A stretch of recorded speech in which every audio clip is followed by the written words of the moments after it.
हिंसा से भरा होता है। अच्छा, कोई व्यक्ति जब मकान खाली होगा तभी तो रहेगा, जब मकान पहले से हाउसफुल है तो उसमें कौन रहेगा।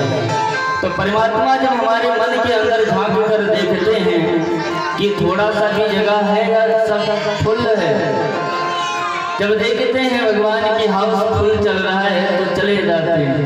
इसलिए अपने हृदय पटल को साफ करने की जरूरत है। अच्छा महाराज जी, हृदय साफ कैसे होगा? तो आप कपड़े कैसे साफ करते हो? साबुन से।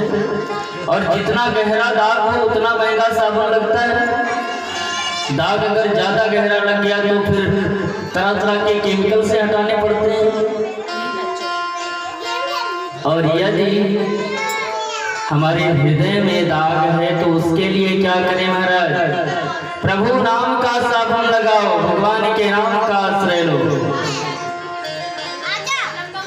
हमारे परमात्मा जब इस धराधाम पर आए तो कितनी भुजाएं लेकर के आए? चतुर्भुज रूप में 4 हाथ लेकर के आए थे ना। और आप लोग कितने हाथ लेकर आए थे? 2 ही हाथ है ना। आज तक ऐसा हुआ कि कोई 4 हाथ लेकर आया हो भगवान के सिवा? कोई नहीं। जब परम पिता परमात्मा इस धराधाम पर आया तो 4 भुजाओं के साथ। और हमारे इस धराधाम पर वर्ण कितने हैं? वर्ण कितने हैं? 4। ब्राह्मण, क्षत्रिय, शूद्र, वैश्य, 4 ही है ना। 5.5 कौन बता रहा है? 4 वर्ण हैं। और भगवान के हाथ कितने हैं? 4। परम पिता परमात्मा जब इस धराधाम पर आए तो 4 हाथ लेकर के आए। और जब परम माँ भगवती जगदम्बा इस धराधाम पर आई तो कितने हाथ लेकर के आई? 8 हाथ। अष्टभुजाधारी। जब जगत के पिता आए तो 4 हाथ लेकर के आए, और जगत की जब माता आई तो 8 हाथ लेकर के आए। अच्छा, आप लोग सोच रहे होंगे कि ऐसा क्यों कह रहे हैं महाराज? माताओं का स्थान सर्वोपरि है।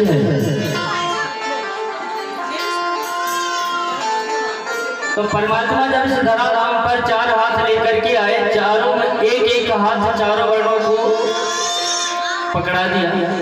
बच्चा जब छोटा होता है, पिताजी संभालने के लिए जाते हैं तो उंगली पकड़ा देते हैं, और उंगली पकड़ा करके चलना सिखाते हैं, चलाते हैं। और माँ जब कभी बच्चे को संभालती है तो दोनों हाथों से संभालती है। पिता जब बच्चे को संभालता है तो एक हाथ से संभालता है, लेकिन जब माँ बच्चे को संभालती है तो 2 हाथ से संभालती है। तो 4 वर्ण थे, भगवान 4 हाथ लेकर के आए, एक हाथ सबको पकड़ा दिया, चारों वर्णों को। अब जब जगत की माँ आई तो माँ को तो पता है कि बच्चे को संभालने के लिए 2 हाथ की जरूरत है। तो माँ 8 हाथ लेकर के आई इस धराधाम पर, और 2 हाथ चारों वर्णों को दे दिया। बोलो राधे राधे। चारों वर्णों को 2 हाथों से संभाला है भैया। संभाला कि नहीं संभाला? और ये प्रायः देखने को मिलता है। भगवान कभी भेदभाव नहीं करते हैं कि ये ब्राह्मण है, ये क्षत्रिय है, ये शूद्र है, ये वैश्य है। ऐसा कोई भेदभाव नहीं। भगवान के लिए हर व्यापक सर्वत्र समाना, लेकिन प्रेम से प्रकट होए मैं जाना। भगवान हर जगह हैं, लेकिन प्रकट होते हैं प्रेम से। प्रेम से प्रकट होए मैं जाना।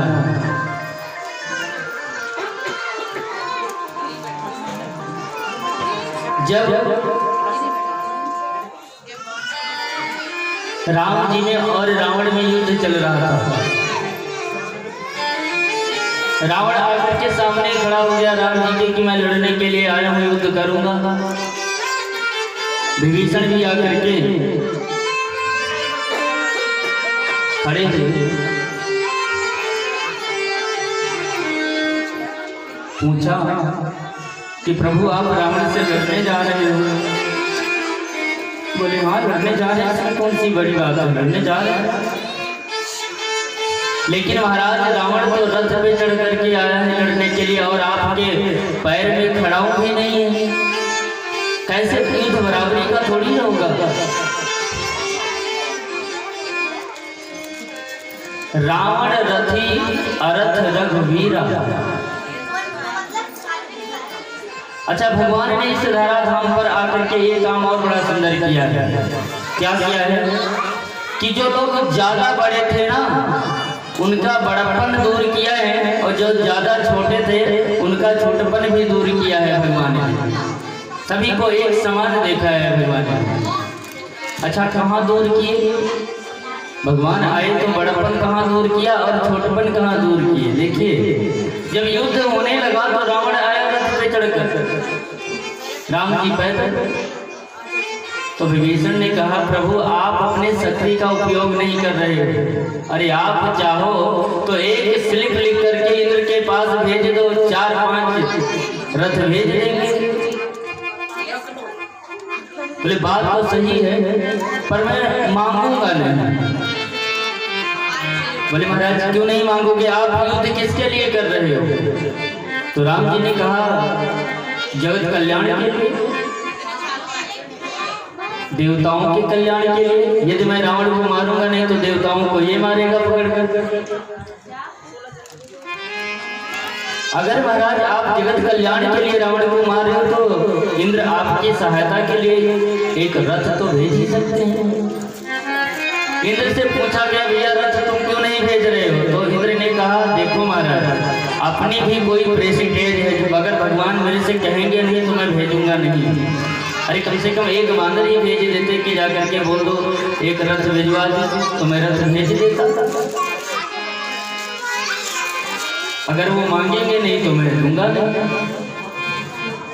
और भगवान ने कहा कि मैं मांगूंगा नहीं, क्योंकि इंद्र अपने आप को बहुत बड़ा समझ रहा है। देवताओं का राजा होने के कारण से इंद्र को हमेशा मद रहा है कि मैं देवताओं से श्रेष्ठ हूँ। भगवान ने रथ नहीं मांगा, युद्ध प्रारंभ हो जाता है। ये तो इंद्र के बड़पन को दूर किया है भगवान ने कि अगर तू बड़ा रहना तो तुझसे कोई सहायता नहीं चाहिए। अच्छा, छोटपन कहाँ दूर किए? भगवान इंद्र से रथ नहीं मांग रहे हैं, लेकिन केवट के यहाँ आकर के खड़े होकर के नदी के तट पर नाव मांग रहे हैं। इंद्र से रथ नहीं मांगा लेकिन केवट से नाव मांग रहे हैं। तो केवट के छोटपन को भगवान ने दूर किया है और ये संदेश दिया है कि मैं एक समान समस्त जगत को देखता हूँ। भगवान समदर्शी कभी भेदभाव नहीं करते।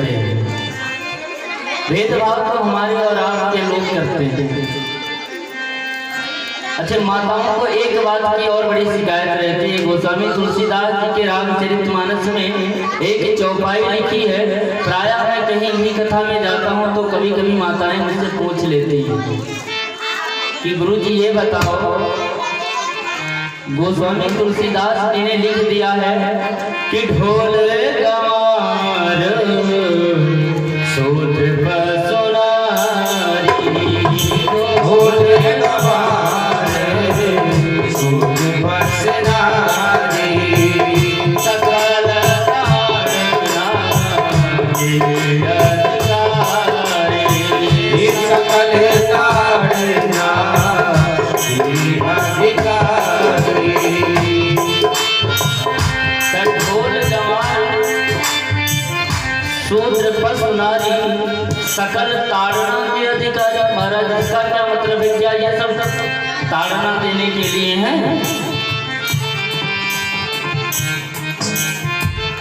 तो गोस्वामी जी ने कहा नहीं, ये इस अभिप्राय से नहीं लिखा गया है। तो माताओं ने कहा नहीं महाराज, मैं तो बिल्कुल नहीं मानूंगी। मुझे तो ये लगता है कि गोस्वामी जी ने बिल्कुल क्रोध में आकर के ये चौपाई लिख दी है। अगर क्रोध में नहीं लिखते तो ढोल गंवार शूद्र पर सुनारी क्यों लिखते? मुझे तो यही लगता है कि गोस्वामी तुलसीदास जी को उनकी पत्नी ने घर से बाहर निकाल दिया था लात मार करके, तो इसी क्रोध में आकर के गोस्वामी जी ने स्त्रियों के लिए ऐसा लिख दिया कि सकल ताड़ना के अधिकारी।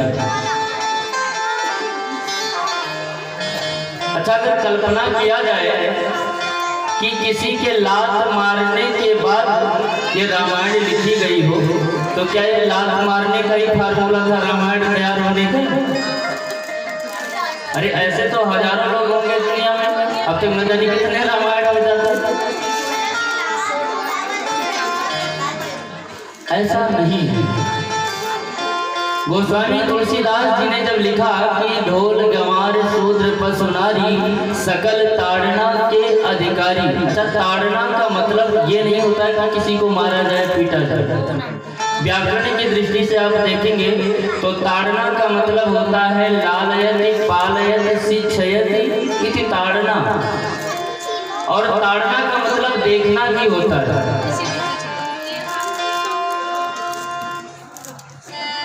अब इसका मतलब ये थोड़ी कि ताड़ना का मतलब बस मारना शुरू कर दो। गोस्वामी तुलसीदास जी ने कहा है कि इनको देखो, जो गंवार है उनको शिक्षा दो, स्त्रियों को हमेशा ध्यान में रखो। अच्छा, ध्यान में कैसे? आज भी हमारे भारत देश की परंपरा है कि अगर घर में माताएं बहनें हैं तो दरवाजा बंद रहेगा, नहीं बंद रहेगा तो पर्दा जरूर लगा होगा। पर्दे में रहने की परंपरा हमारे भारत देश में है। जब भी घर से बाहर निकलती है तो सर पे पल्लू होता है या कोई घर का एक व्यक्ति साथ में जाएगा। ये परंपरा है हमारे भारत देश की। अच्छा महाराज, जब इतनी सारी व्यवस्थाएं हैं तो दूसरी चौपाई गोस्वामी तुलसीदास जी ने और लिख दी कि महावृष्ट जल फूट किया रे, महावृष्ट जल फूट किया रे, जिम स्वतंत्र भय दिख रही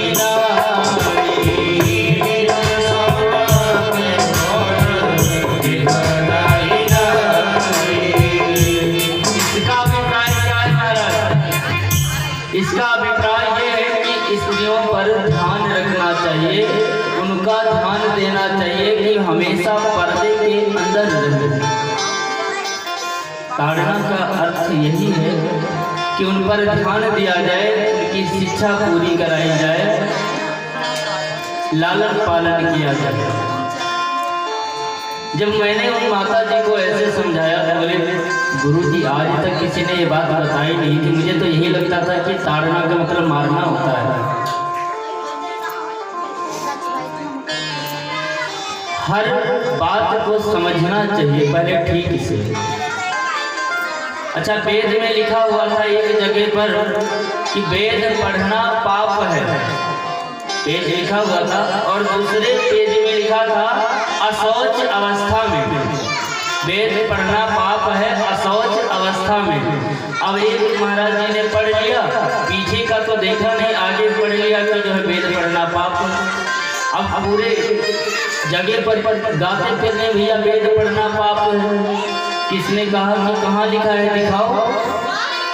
तो जब देखने की बारी आई तो उसमें लिखा था कि वेद पढ़ना पाप है अशौच अवस्था में, शुद्ध होकर के वेद पढ़ा जाए। तो कई बार हम वेदों की जटिल भाषा को समझ नहीं पाते हैं, उसका अभिप्राय कुछ और होता है और हम समझ कुछ और जाते हैं। तो स्त्रियों का लालन पालन किया जाए, इसलिए भगवान चतुर्भुज रूप में आए हैं और चारों वर्णों की व्यवस्था को संभाल रहे हैं।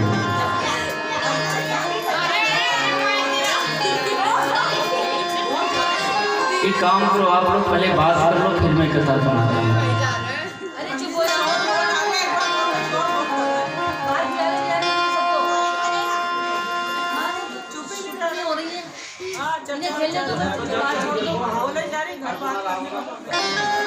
ऐसा तो नहीं कि मैं बोल रहा हूँ, समझ में आ रहा है ना आपको?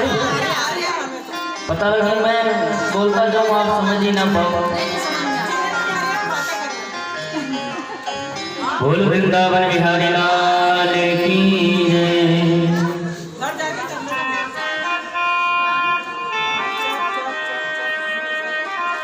आज भगवान महाराज दशरथ जी के घर में आने वाले हैं। पहले हमारे राघवेंद्र सरकार का जन्म होगा और उसके बाद कन्हैया सरकार का जन्म हम बड़े धूमधाम से उत्सव के साथ मनाएंगे।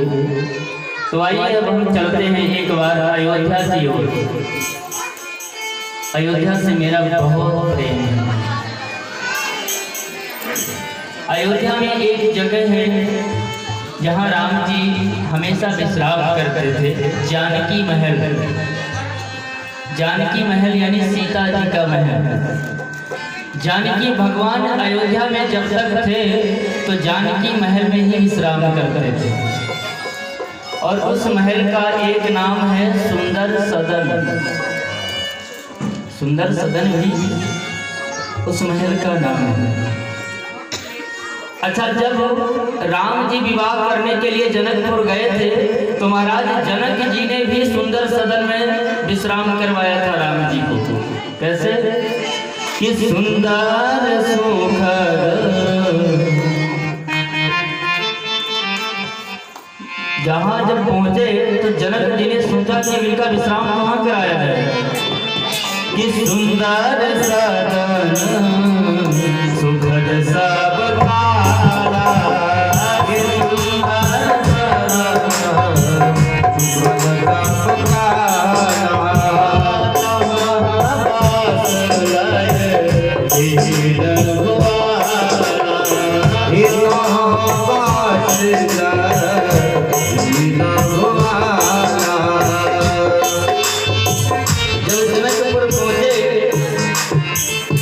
तो जनक जी महाराज कहाँ ले जाकर के विश्राम करवाए राम जी को? सुंदर सदन सुखद सब काला, और तहाँ वास लय दीन भुआला। राम जी को विश्राम कराया गया सुंदर सदन में। और सुंदर सदन हमारी जानकी मैया का है। अच्छा, ये जो जानकी महल था ये मैया सीता को कैकेयी माँ ने, जब माँ सीता का विवाह हुआ, विवाह करके जब वापस अयोध्या में आई तो मैया कैकेयी ने उन्हें दिया था कि आज से तुम्हारा घर है।